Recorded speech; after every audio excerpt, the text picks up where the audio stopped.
Akkam jirtu har'ammoo magaala Finlaandiin isin daawwachiisa. Magaalli kun magaala guddoo Finlaandii Helsinkii irraa kiiloomeetira 140 fagaatti. Akkasumas immoo magaala Raashiyaa Seent Piiterberg irraa kiiloomeetira 300 fagaattee argamti. Kana jechuun deemsa konkolaataadhaan sa'a 4 yookaan sa'a 3 keessatti Seent Piiterberg ga'uu dandeenya.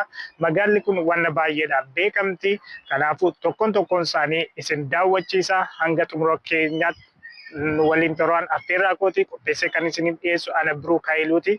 Subscribe, comment, share gochuu hin irraanfatina. Galatooma. Eeshi akkam jirtu gaa magaalli kun egaa maqaan ishee Heenolaa jedhamuudhaan beekamti.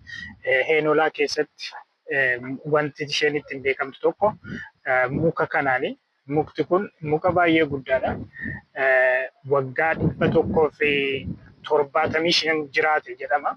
Kanaafuu waa'ee muka kana barreeffama qaba isinittiin argisiisa. Waa'ee muka baay'ee magaalli kun ittiin beekamtu keessaa tokkodha. Muka guddaadha. Waggaa 175 yoo dogoggoruu baadhe asirrallee barreeffamee jira. Mukti kun waggaa 175 jiraate. Kanaafuu meetira 23 jechuudha kiiloomeetira jedhe. Dheerinni isaa immoo meetira 35 fagaata. Akka Finlaandiitti namoonni baay'ee dhufanii daawwatu.